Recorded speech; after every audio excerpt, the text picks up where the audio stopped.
Hi friends, welcome back to my YouTube channel. If you're new here, my name is Carmen. I make videos about moving as a Canadian to the US and my life in Seattle, Washington. If you watched my last video, you know that I've been exploring some amazing natural places in Seattle. But today we're taking things up a notch and going further away from the city to check out some trails and hikes of longer durations. First up, we have the Sammamish River Trail. This is where I do my long distance running in preparation for my next marathon, which is coming up in June 2023. I love this trail because it has a long stretch of 10 miles from Bothell all the way to Redmond. It is also mostly flat that is parallel to the Sammamish River and passes through open fields like the 60 Acres Park and lush forest along the way. The trail is well maintained with smooth asphalt surfaces, perfect for walking, running, biking, rollerblading, or even roller skiing, something I actually saw individuals doing when I was running the other day. And this trail has several access points, so it's easy to hop on and off and explore different parts of the region. I usually start my run at the Dudley Carter Park in Redmond, then run to the 5 or 6 kilometer mark, which is a little past the 60 Acres Park, before turning back to complete my 10K. Something I really look forward to doing every weekend. Next up is Alki Beach in West Seattle. This place holds a very special place in my heart because it's where I had one of my first dates with my husband. We walked along the waterfront, enjoyed the gorgeous sunset, and ate delicious Eleanor's yogurt. In case you haven't heard of it, Eleanor's is a Seattle-based yogurt brand that's become pretty popular and can now be found in most grocery stores across the US. So the combination of the romantic setting, the stunning views of the Puget Sound and Olympic Mountains, and the delicious yogurt definitely helped make the evening more unforgettable. And while we were at the beach, we saw people swimming in the calm waters and soaking up the sun on the sandy beach. It's a great spot for families with kids, but also perfect for couples looking for a romantic activity. The third destination is the Snoqualmie Falls. It is about a 30-minute drive east of Seattle. The falls stand at about 270 feet tall and is easily accessible with just a 5-minute walk from the parking lot, which is ideal for those who don't want to hike a long way to take a picturesque photo. But for those who enjoy hiking, there is a well-maintained about 1.4-mile trail that leads to the bottom of the falls. It is somewhat steep but manageable. And along the way, there are signs that identify the various types of trees that you will see in the Pacific Northwest, like the Douglas fir and cottonwood. There are actually 2 ways to check out the falls. You can either go to the falls viewing point or the river access. If you go to the falls viewing point, you'll come across a bridge next to the water dam before you can see the bottom of the falls. You can also take the river access where you will find a seating area next to the rapids, downstream of the falls. They are both excellent photo spots. And keep in mind that Snoqualmie Falls is in a pretty remote place, so it can get quite windy and cold. I was there last month in March, and even with 4 layers on, I was freezing. So make sure to bring a jacket with you if you were to go and visit. Rattlesnake Ledge Hike is the next place I really enjoy going. This place is also east of Seattle in the same direction, but further east to Snoqualmie Falls.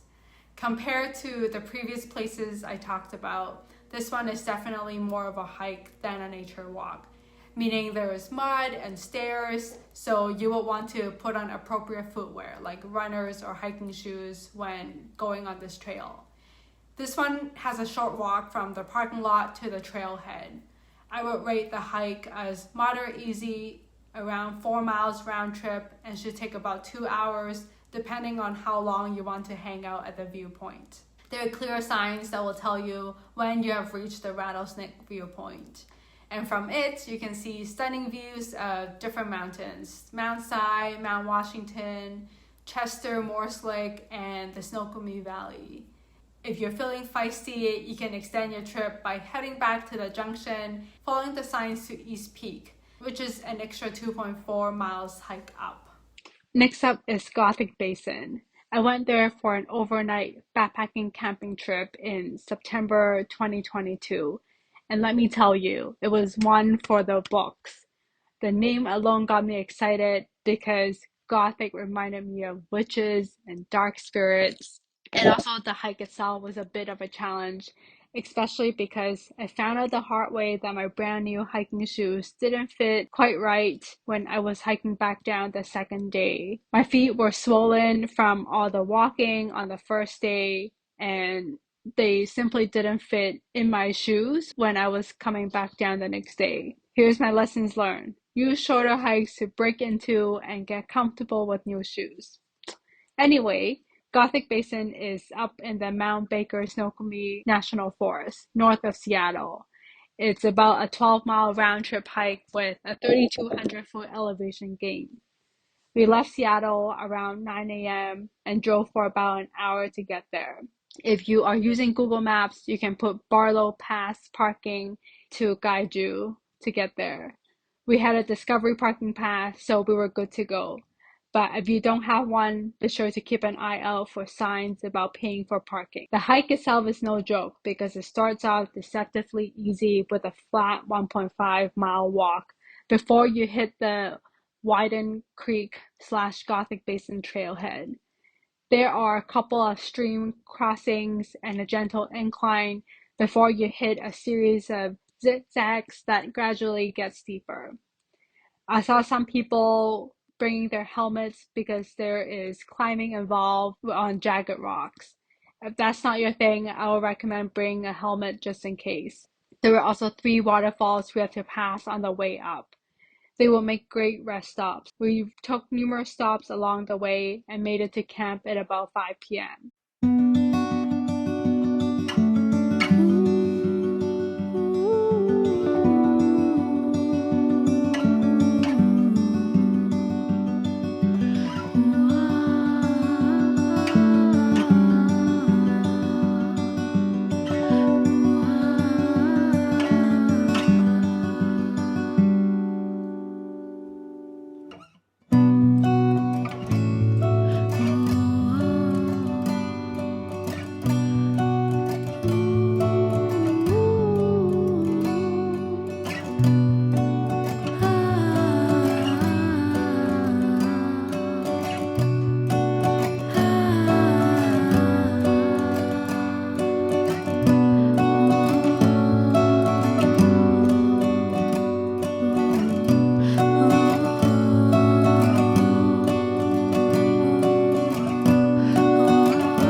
The next day, after having some oatmeal for breakfast, we spent the morning hiking up to Foggy Lake.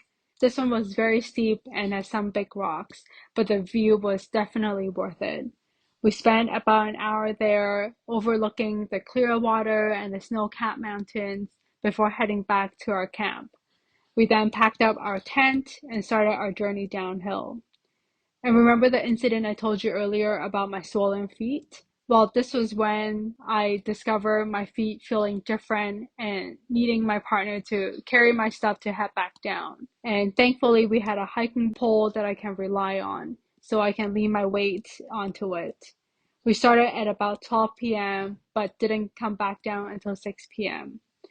So you get the story, I took a long time. It was definitely one of my most memorable trips. So there you go, must visit spots for nature lovers in Seattle and the Puget Sound area.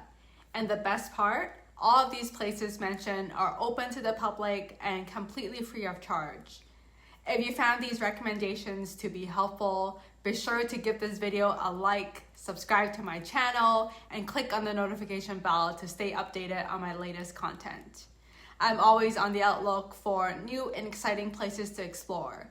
So if you have other suggestions, be sure to let me know in the comments. I'll see you next time. Bye!